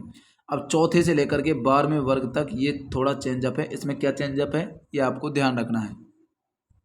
तो चौथे से लेकर के 12वें वर्ग तक डी ब्लॉक तत्वों में जो है वो आपको याद रखना है। तो चौथे आवर्त से 5वें आवर्त के आकार में तो क्या होता है, जाने पर बढ़ता है। इसके बाद तत्वों का जो आकार है वो क्या हो जाता है, वो जो है समान रहेगा। देखिए जैसे कि टाइटेनियम से हम जर्कोनियम की तरफ जाएँ, TI से ZR की तरफ मैं जाता हूँ, तो इसमें क्या होता है आकार जो है बढ़ता है, ठीक है। उसके पश्चात बाकी सभी का आकार जो है इनका समान हो जाता है, ठीक है। जर्कोनियम का आकार जो है हॉफनियम के समान और उसके पश्चात RF के समान, ठीक है। तो HF का जो आकार है वो किसके समान, ZR के जेड, और बाकी HF का समान जो होगा RF के समान होगा। मतलब इन तीनों का तो आकार जो है सेम होगा लगभग, और टाइटेनियम से जो बड़ा आकार होगा इन तीनों का होगा, ठीक है। मतलब टाइटेनियम से बड़ा आकार होगा जर्कोनियम का, और बाकी इन तीनों का जर्कोनियम, ओपियम और RF जो है इन सभी का जो है आकार समान होगा। उसी प्रकार 4 से लेकर के 12वें वर्ग तक यही नियम लगता है। मतलब जो चौथा और पांचवा जो आवर्त है, ये चौथा और पांचवा आवर्त है, इन चौथवें और पांचवें आवर्त में जो है ये आकार जो है पहले तो बढ़ता है चौथे से पाँचवें, अर्थात इसका बड़ा होगा, इसमें इसका बड़ा होगा, इसमें इसका होगा, इसमें इसका, इसका, इस प्रकार। तो मतलब चौथे और पाँचवें आवर्त में ध्यान रखना है, इनका आकार जो है जैसे टाइटेनियम से जर्कोनियम का आकार बढ़ा, उसके बाद तीनों का समान। इसमें भी वेनेडियम से NB का आकार बढ़ा, उसके पश्चात तीनों का समान। इसमें भी क्रोमियम से बड़ा आकार मोलिब्डेनम का, उसके पश्चात बाकी सभी का समान। मैग्नीज का आकार जो है टेक्नीशियम का आकार जो है मैग्नीशियम से ज़्यादा, बाकी तीनों का समान। मतलब 12वें वर्ग तक जो है यही नियम लगता है, ठीक है। ये आपको याद रखना है। लेकिन ये तीसरा जो वर्ग है इसमें ये नियम नहीं लगता है, ठीक है, डी ब्लॉक तत्वों में। तो ये सभी मैंने आपको डी ब्लॉक तत्व लिखा दिए हैं, इन डी ब्लॉक तत्वों में ये नियम लगता है, तीसरे वर्ग में ये नहीं लगता है। तीसरे वर्ग में तो ऊपर से नीचे जाने पर आकार बढ़ता है, जैसे स्कैंडियम से बाद Y का आकार, फिर Y से LA का, और LA से AC का। ये तो लगता है तीसरे नियम में, ये नियम कि ऊपर से नीचे जाने पर आकार बढ़ता है। लेकिन चौथे से 12वें वर्ग तक मैंने आपको बता दिया, इन दो का जो है आकार इस प्रकार होगा, उसके बाद तीनों का जो है ये समान होगा, ठीक है। बाकी सभी में जो है ये नियम जो है लगता है, बाकी तीसरे में ये नियम नहीं लगता है, ठीक है। तो ये कॉन्सेप्ट आपको ध्यान रखना है। अब देखिए मैंने इसमें आपको नोट डाल के लिखा दिया है कि तीसरे वर्ग का आकार जो है ऊपर से नीचे जाने पर बढ़ता है, जब बाकी जो डी ब्लॉक तत्व हैं चौथे वर्ग से लेकर के 12वें वर्ग तक में आकार जो है चौथे आवर्त से लेकर 5वें आवर्त में जाने पर बढ़ेगा, और इसके बाद जो है तत्वों का आकार समान हो जाएगा। और ये कारण क्या है इसका समान होने का, लेंथनॉइड संकुचन। तो लेंथनॉइड संकुचन के कारण इनका तीनों का आकार जो है इनका समान होता है। ये लेंथनॉइड संकुचन के कारण ये कंडीशन होती है, ठीक है।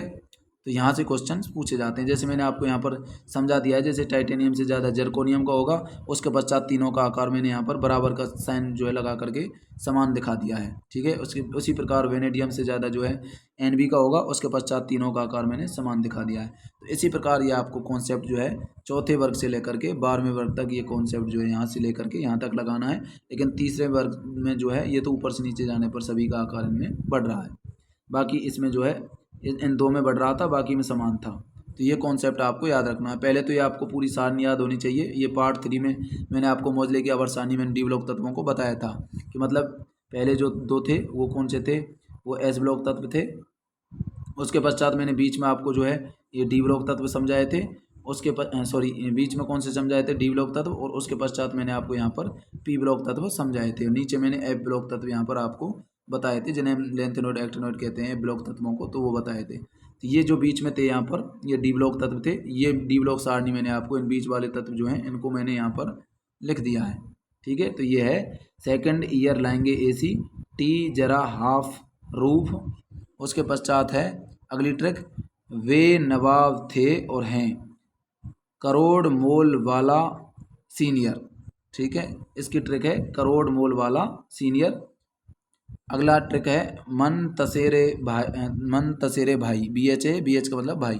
ठीक है, यहाँ पर ट्रिक मैं बता रहा हूँ आपको, मन तसेरे भाई। अगले की ट्रिक है फिर रूठी ओसो हंस गई। ठीक है, फिर रूठी ओसो और हंस गई। ठीक है, अगला है कौन रहा इर्रेगुलर। अगला ट्रिक जो है 9वें वर्ग की, कौन रहा इर्रेगुलर, मैं तो नहीं रहा। अगली ट्रिक है नहीं पढ़ोगे पिटोगे। ठीक है, नहीं पढ़ोगे पिटोगे। अगली ट्रिक है कौन आगे आया, कौन आगे आया। अगला जो था वो तो सभी को पता है, जिंक कैडमियम पारा है। तो ये जो है आपके डी ब्लॉक तत्व में सभी की सभी मैंने आपको ये ट्रिक से दोबारा से आपको समझा दिए। हालांकि मैंने इसकी अलग से पार्ट 3 बनाया था, उसमें आपको ये मैंने पूरी जानकारी दी है। अब हम बात करते हैं सह संयोजक त्रिज्या के बारे में। मैंने आपको बताया था परमाणु आकार में 4 प्रकार की त्रिज्या बताई थी, सह संयोजक, धात्विक, आयनिक और वान डेर वाल्स त्रिज्या। तो अब पहली पढ़ेंगे हम परमाणु आकार में सह संयोजक त्रिज्या के बारे में। ठीक है, तो ये मैंने आपको बताया था 13वें वर्ग याद रखना है आकार के हिसाब से, और एक मैंने आपको डी ब्लॉक तत्व बताए थे वो आपको याद रखने हैं। 13वें वर्ग में क्या था, बैंगन आलू गाजर इन थैला में क्या था, मैंने आपको समझाया था आकार के हिसाब से, बैंगन आलू गाजर इन थैला। इसमें क्या था, इसमें जो है बोरोन से बड़ा आकार किसका था, एल्युमिनियम का। लेकिन एल्युमिनियम और गैलियम के जो है आकार उल्टा करने हैं, गैलियम का इससे छोटा होगा और एल्युमिनियम का आगे ले आना है, बड़ा होगा। बाकी जो है नीचे आने पर आकार बढ़ रहा था। ठीक है, उसके पश्चात मैंने डी ब्लॉकों का आकार बताया, जिसमें तीसरे वर्ग का आकार में कोई चेंज नहीं था, और चौथे से 12वें वर्ग के आकार में चौथे और 5वें आवर्त वाले का बढ़ रहा था, और नीचे जाने पर बाकी समान थे। अब हम बात करते हैं सहसंयोजक त्रिज्या के बारे में। क्या होती है सहसंयोजक त्रिज्या? जैसे कि मैं बात करूं समान समान तत्वों की, जैसे कि H प्लस H बराबर क्या होता है, H2। H2 में क्या है कि दोनों हाइड्रोजन परमाणु हैं HH। तो इसके लिए मैं बात करूं, जैसे कि मैंने पहले मान लिए A परमाणु लिया कोई, और दूसरा यहाँ पर मैंने दूसरा A परमाणु लिया। ठीक है, मैंने यहाँ पर A लिखा हुआ है बीच में, इसमें देख सकते हो आप, ये यहाँ पर A लिखे हुए हैं। ठीक है, तो ये 2 परमाणु मैंने लिए, पहला परमाणु और दूसरा परमाणु। अब दोनों परमाणुओं के जो केंद्र बीच वाले जो हैं नाभिक हैं, और इन नाभिकों को मिला, इनकी दूरी को देखा जाए, दोनों नाभिकों को आपस में जो है एक रेखासे में मिला दूं, तो इसको क्या बोलेंगे हम यहाँ पर, इसको बोलते हैं यहाँ पर सहसंयोजक त्रिज्या। मतलब दोनों परमाणुओं के संयोजन से बन रही है जो त्रिज्या। ठीक है, दोनों परमाणुओं के नाभिक के जुड़ने से, नाभिक को जोड़ते हैं हम, तो दोनों नाभिकों के जोड़ने से जो त्रिज्या बन रही है उसको क्या बोल रहे हैं हम, सहसंयोजक त्रिज्या। ठीक है, नाम से ही पता चल रहा है सहज संयोजक, मतलब दूसरे परमाणु को, 2 परमाणुओं के नाभिकों को जोड़ने से जो त्रिज्या बन रही है उसे क्या बोल रहे हैं हम, सहसंयोजक त्रिज्या। ठीक है, ये तो मान लीजिए परमाणु एक हो गया और ये दूसरा परमाणु है। ठीक है, और इन परमाणुओं के मिलने से क्या बनते हैं, अणु बनते हैं। जैसे मैंने यहाँ पर एक हाइड्रोजन परमाणु लिया, दूसरा लिया, और मैंने अणु क्या बना दिया, H2 बना दिया हाइड्रोजन। ये एग्जाम्पल है इसका। ठीक है, तो इसमें जो है आपको त्रिज्या कैसे निकालनी है। ठीक है, सहसंयोजक त्रिज्या, तो डी ए क्यों लिखा है मैंने यहाँ पर, ए और ए की बात करें, दोनों ए परमाणु हैं, तो ए परमाणु की क्या निकाल रहे हैं हम, त्रिज्या, तो ए इंटू ए। ठीक है, ए जिसे हम बोलते हैं, तो डी ए का मतलब दोनों डी ए परमाणु की त्रिज्या निकाल रहे हैं। तो पहले की मान ली मैंने आर ए, और दूसरे की भी आर ए माननी पड़ेगी, क्योंकि दोनों में ए। ठीक है, और बटे में इनमें 2 का भाग देना है। तो दोनों की त्रिज्या निकालने के लिए क्या करना है हमको, are A plus R A बटा 2, ये हो गई सहसंयोजक त्रिज्या। दोनों की सहसंयोजक त्रिज्या हमको निकालनी है, तो R A plus R A बटा 2। अब देखिए ये तो थे समान परमाणु के लिए। अब हम बात करें जैसे कि अलग अलग परमाणु हैं, जैसे कि CH4 के लिए, अर्थात जिनकी विद्युत ऋणता क्या है, लगभग समान। जैसे कार्बन हाइड्रोजन की बात कर रहे हैं हम यहाँ पर, लगभग इनकी विद्युत ऋणता जो है समान है। तो इसी हिसाब से हम यहाँ पर देख रहे हैं। देखिए जैसे यहाँ पर आप देख रहे होंगे, ये 2 परमाणु लिया मैंने, पहला ए लिया, दूसरा बी लिया, दोनों अलग अलग हैं। वहाँ पर तो समान परमाणु थे ए। यहाँ पर अलग अलग परमाणु की मैं बात कर रहा हूँ, तो अलग अलग परमाणु के लिए आप देख सकते हो डी ए भी निकालना है, तो क्या होगा यहाँ पर R A plus R B. ठीक है, R A plus R B, अलग अलग परमाणु के लिए ये त्रिज्या आपको निकालनी है। आगे हम देखते हैं,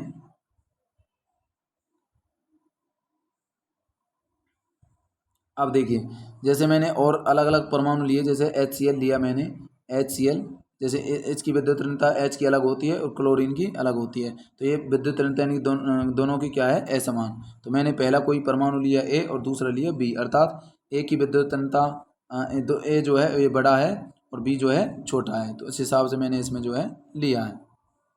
अब देखिए दोनों की हमको डी ए बी अर्थात सहसंयोजक त्रिज्या लिखनी है तो R A plus R B minus 0.5 E N A minus E N B. ठीक है, E N B, E N का मतलब है यहाँ पर इलेक्ट्रोनेगेटिविटी अर्थात विद्युत ऋणता, E N A minus E N B.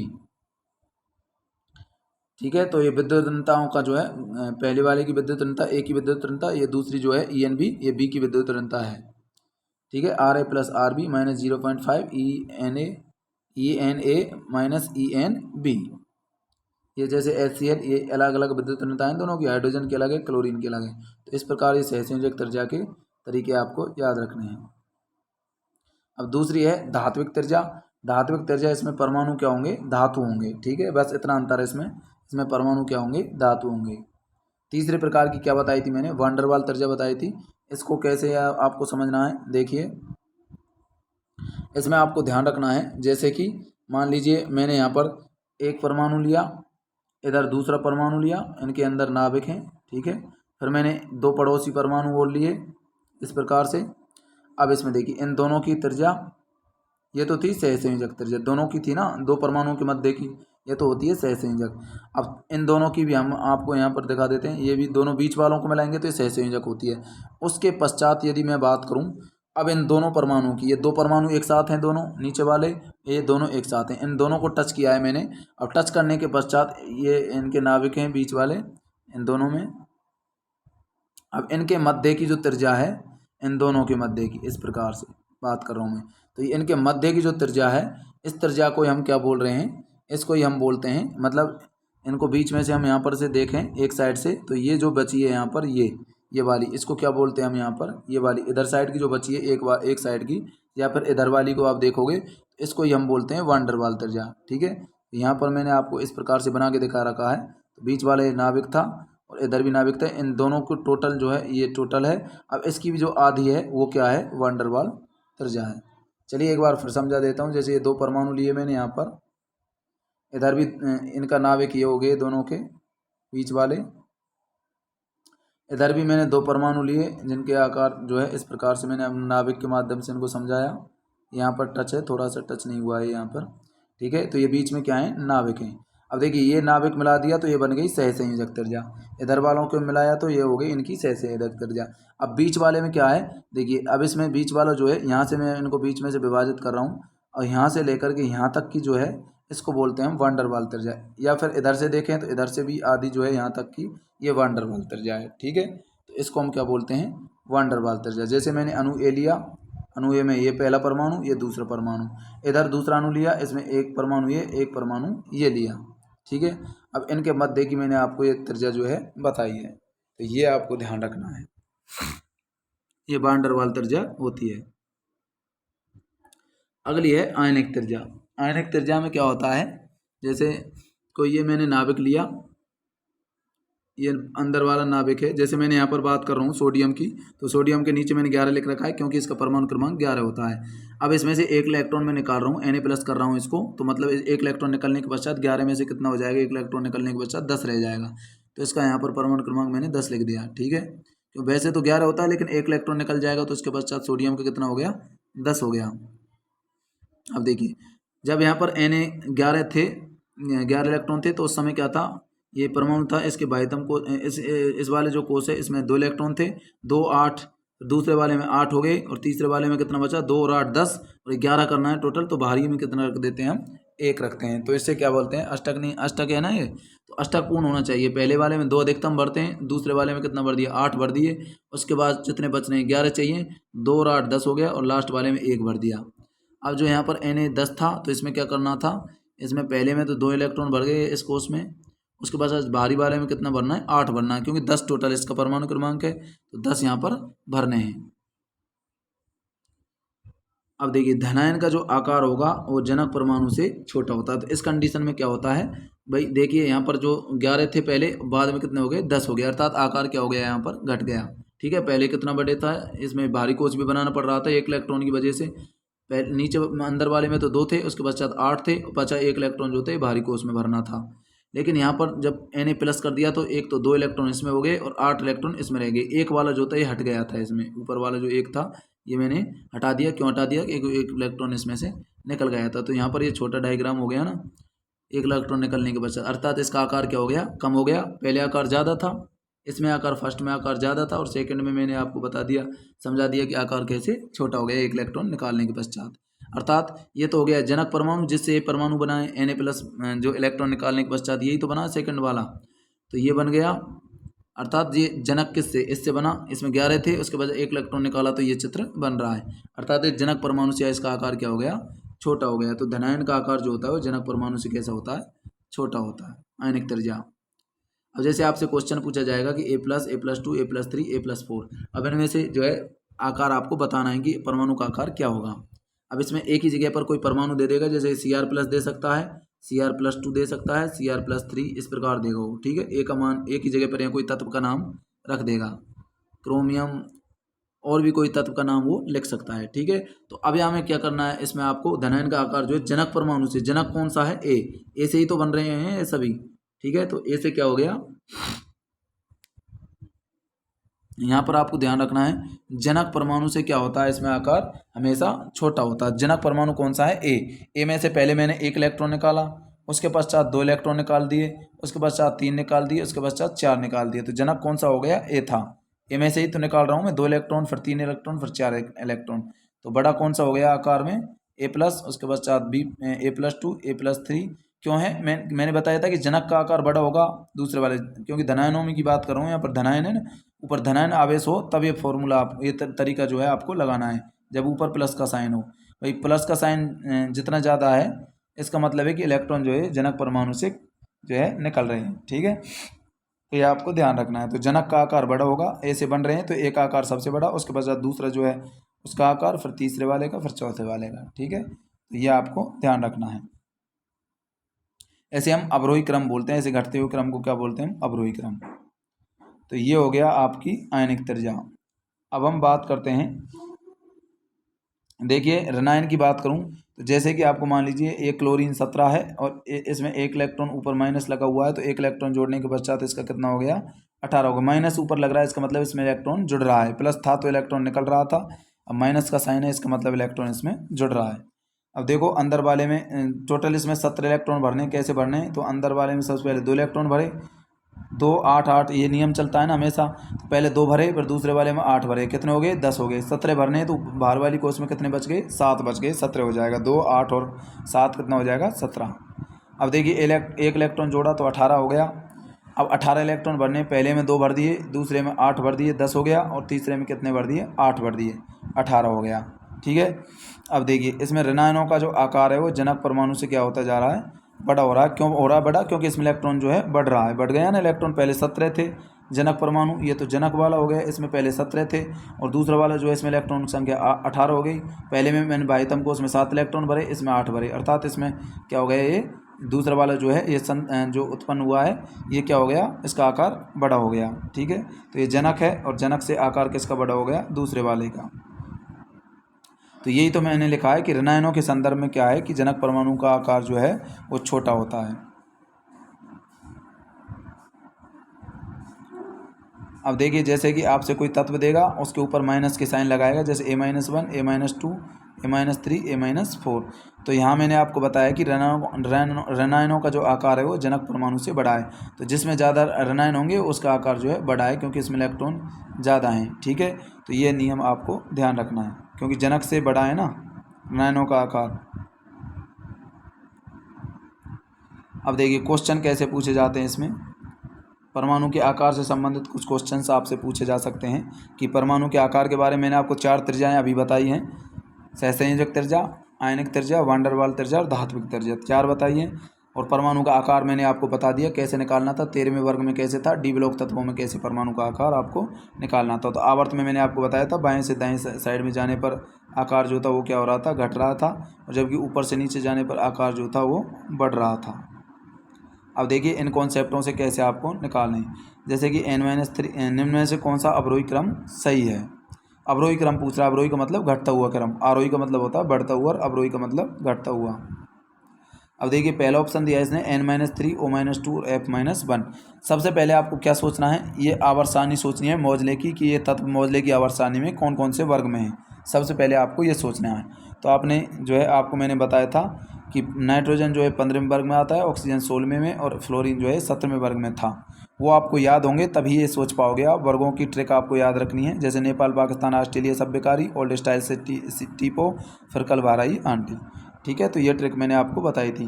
तो यहाँ पर नाइट्रोजन आ गया, इसके ऊपर -3 है। यहाँ पर ऑक्सीजन जो फैमिली है उसमें -2 है, F के ऊपर यहाँ पर माइनस आवेश है। तो यहाँ ये क्या हो गया, आवर्त हो गया। ठीक है, तो इधर से उधर चलते हैं तो ये क्या होता है, आवर्त होता है। ठीक है, तो आवर्त में मैंने क्या बताया था, बाएं से दाएं जाने पर आकार का क्या होता है, आकार घटता है। ठीक है, तो बाईं साइड से मैं यहाँ पर दाईं साइड में जा रहा हूँ तो आकार क्या होगा, घटेगा। अर्थात आकार जो है घट रहा है, तो इसका मतलब बाएं से दाएं जाने पर आकार घट रहा है, तो इसका मतलब n-3 का आकार बड़ा होगा, उसके बाद O-2 का, फिर M- का।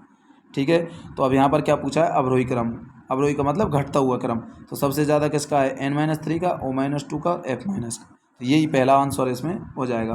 जैसे दूसरे ऑप्शन को आप चेक करोगे तो ये गलत होगा आंसर। क्यों होगा, इसमें उल्टा दे रखा है भाई, अवरोही क्रम पूछ रहा है इसमें। तो अवरोही में इसने क्या लिख रखा है, पहले F- का लिख रखा है, लेकिन F- का तो सबसे कम होता है इसमें, देखोगे ना, क्योंकि बाएं से दाएं जाने पर आकार घटता है, लेकिन इसमें जो है F का आकार जो है इसमें यहाँ पर सबसे ज़्यादा दे रखा है ना, अवरोही क्रम के हिसाब से देखोगे तो।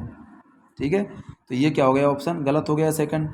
थर्ड भी देखोगे आप, O-2 F-N-3। यहाँ पर क्या है, O-2 का आकार ज़्यादा है, क्योंकि यहाँ पर घटते हुए क्रम की बात कर रहा है, तो O-2 का आकार ज़्यादा नहीं होता है F- से। ठीक है, तो O-2 का आकार F- से ज़्यादा होता है। यहाँ तक तो सही हो गया। उसके पश्चात जो है आप देखोगे यहाँ पर N-3 का आकार यहाँ पर इसने क्या बताया, सबसे कम बताया है। ये बिल्कुल गलत है, क्योंकि N-3 का आकार सबसे बड़ा है, क्योंकि ये जो है इधर पड़ रहा है और इधर वालों का आकार घट रहा था। मैंने बताया था ना, बाएं से दाएं साइड में हम जा रहे हैं तो आकार घटता है। तो N-3 का सबसे बड़ा होना चाहिए और O-2 का उसके बाद फिर M- का आकार होना चाहिए। तो ये आपको पहला क्वेश्चन हो गया। ये आकार का क्रम था कि निम्न में से कौन सा जो है अवरोही क्रम में है आकार के संदर्भ में। अगला क्वेश्चन ऐसे भी आ सकता है कि निम्न में से किस सेट में आकार जो है लगभग समान है। समान आकार पूछ रहा है कि किन का आकार लगभग समान है। पहला ऑप्शन दिया आपको Li, Na और K। ये आपको सोचना है कि लिथियम, सोडियम और पोटेशियम कौन से वर्ग में आता है। तो मैंने आपको ट्रिक बताई थी हलीना की रबड़ी सस्ती बारे में, तो ये पहले वर्ग में थी हलीना की रबड़ी सस्ती। तो मैंने यहाँ पर डायरेक्ट यही ऑप्शन वाले तत्व लिखे हैं, लीना की लिख दिया मैंने यहाँ पर। अब देखिए इसमें वर्ग जो है, ये इसमें ऊपर से नीचे जाने पर आकार क्या होता है, बढ़ता है। ठीक है, तो इनका आकार लगभग समान की बात कर रहा है, लेकिन ये समान तो हो ही नहीं सकते, क्योंकि सबसे ज़्यादा इसमें पोटेशियम का, उसके पश्चात सोडियम का आकार इनके जो है अलग अलग है। पोटेशियम का बड़ा है, उसके पश्चात सोडियम का है, उसके बाद लिथियम का। लेकिन यह आकार लगभग समान पूछ रहा है, तो समान तो ये होंगे नहीं, क्योंकि ये आकार में अलग अलग क्रम है इनका। पोटेशियम बड़ा है, फिर सोडियम है, फिर लिथियम है, तो ये क्रम बिल्कुल गलत हो जाएगा। दूसरा ऑप्शन है फ्लोरीन, क्लोरीन और ब्रोमीन। अब इसमें देखिए 17वें वर्ग में आते हैं ये फ्लोरीन, क्लोरीन और ब्रोमीन। तो ये आवर्त सारणी आपको याद होनी चाहिए, तभी ये क्वेश्चन कर पाओगे। तो 17वें वर्ग में होते हैं फ्लोरीन, क्लोरीन और ब्रोमीन। तो वर्ग में ऊपर से नीचे जाएंगे तो आकार क्या होगा, बढ़ेगा। भाई ब्रोमीन का आकार इसमें सबसे बड़ा होना चाहिए, फिर क्लोरीन का होना चाहिए और फिर फ्लोरीन का। तो बड़ा आकार किसका होगा, ब्रोमीन का, क्योंकि ऊपर से नीचे जा रहे हैं आकार बढ़ रहा है, तो ब्रोमीन का आकार बड़ा होना चाहिए सबसे बड़ा। उसके बाद क्लोरीन का होना चाहिए उससे छोटा, और इससे छोटा जो है क्लोरीन से छोटा फ्लोरीन का होना चाहिए। तो ऑप्शन में आप देखोगे फ्लोरीन, क्लोरीन और ब्रोमीन। यहाँ पर समान आकार की बात कर रहा है क्वेश्चन में, तो ये समान तो है नहीं, क्योंकि ये बड़े छोटे हैं। उसके पश्चात तीसरा ऑप्शन है आयरन, कोबाल्ट और निकल। तो ये आवर्त में आप देखोगे, पहले आप देखोगे चौथे ऑप्शन को। चौथे ऑप्शन में क्या है, बोरोन, कार्बन और नाइट्रोजन। तो चौथे ऑप्शन को एक बार सॉल्व करा देता हूँ। बोरोन, कार्बन और नाइट्रोजन ये आवर्त में जमे हुए हैं इस प्रकार से। तो आवर्त में हम ये 13वें में आता है, ये 14वें में आता है, ये 15वें में आता है। तो इसमें हम बाएं से दाएं साइड में जा रहे हैं तो आकार क्या होता है, आवर्त में जब बाएं से दाएं जाते हैं तो आकार घटता है। तो यहाँ पर जो है इनका आकार घटना चाहिए, मतलब आकार जो है बोरोन का सबसे ज़्यादा, कार्बन का जो है ये होना चाहिए, क्योंकि यहाँ पर देखोगे आवर्त में घट रहा है ना बाएं से दाएं जाने पर, तो बाईं साइड वाले का सबसे ज़्यादा होगा, फिर कार्बन का, फिर नाइट्रोजन, क्योंकि इधर से उधर जाने पर आकार घट रहा है। तो ये तीसरा भी गलत हो गया, तो बचा कौन सा ऑप्शन, सी ऑप्शन। चौथा भी गलत हो गया, तो बचा कौन सा ऑप्शन, सी ऑप्शन। तो सी इसमें करेक्ट होगा। ठीक है, आयरन, कोबाल्ट और निकल, क्योंकि इनका आकार जो है लगभग समान है।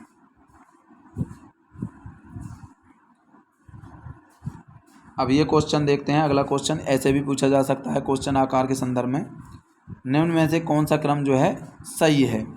देखिए जैसे आपको पहला ऑप्शन दिया ZR, HF और TI, फिर दूसरा दिया ZR बराबर HF बराबर TI। यहाँ पर TI है, मिस प्रिंट हो गया, यहाँ पर लिखा नहीं है, भूल गए होंगे लिखते टाइम। तो सी ऑप्शन मैंने लिखा है इसमें ZR HF और T यहाँ पर आकार में बड़ा है। फिर मैंने चौथा लिखा ZR HF बड़ा है किससे, TI से आकार में। अब देखिए इसने कौन सा क्रम, सही क्रम पूछा है, तो सही आपको बताना है। सबसे पहले आपको सोचना है, ये सभी डी ब्लॉक तत्व में सभी को पता है, तो देखना है कि किस किस वर्ग में आ रहे थे। तो पहले वाला था सेकेंड ईयर लाएंगे AC, चौथे वाला था टी जरा हाफ रूफ, तो यही तत्व हो गए चौथे वाले वर्ग के। तो ये चौथे वाले वर्ग में है ना ये तत्व, तो ये आपको पहचानना है कैसे। मैंने आपको बताया था तीसरे को छोड़ करके बाकी सभी में 4 से लेकर के 12 वाले तत्व जो वर्ग थे डी ब्लॉक तत्वों में, उनमें पहले से दूसरे में जा रहे थे, मतलब चौथे से 5वें में जा रहे थे आवर्त में। तो उसमें क्या हो रहा था, आकार बढ़ रहा था, बाकी सभी का आकार समान था नीचे वालों का। तो यहाँ पर जो है टाइटेनियम से जर्कोनियम तक जाते हैं ZR तक, तो आकार बढ़ रहा है, उसके पश्चात सभी का आकार जो है समान होगा। ठीक है, तो जर्कोनियम जो है इसका आकार TI से बड़ा होगा।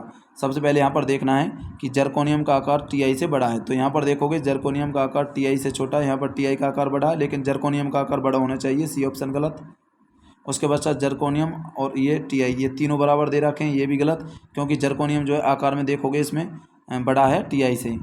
पहले ऑप्शन को आप देखोगे जर्कोनियम जो है बड़ा है TI से, ये तो ठीक है, जर्कोनियम TI से बड़ा हो रहा है इसमें पहले वाले में, लेकिन हॉफियम जो है ये आकार में जर्कोनियम के बराबर होना चाहिए। इसमें देखोगे ZR और HF आकार में बराबर होने चाहिए, लेकिन यहाँ पर ZR जो है पहले वाले ऑप्शन में बड़ा दे रखा है, इस वजह से पहला वाला ऑप्शन भी गलत। बचा कौन सा, चौथा वाला, क्योंकि चौथे वाले में जर्कोनियम और HF का जो आकार है वो बराबर है। तो आप देखोगे इसमें मैंने आपको बताया जर्कोनियम और HF का आकार बराबर होता है, क्योंकि पहले से दूसरे मतलब तीसरे, चौथे और पाँचवें आवर्त का ही बढ़ता है, उसके पश्चात आकार जो है लगभग समान है। ZR और HF और RF इन तीनों का आकार समान होना चाहिए। देखो ZR HF का आकार समान है, लेकिन TI का जो आकार है वो इनसे छोटा है, क्योंकि मैंने बताया था TI का आकार छोटा, उससे बड़ा ZR का, उसके पश्चात तीनों समान। तो ये कंडीशन चौथे में फिट बैठ रही है, तो चौथा आंसर इसका करेक्ट होगा।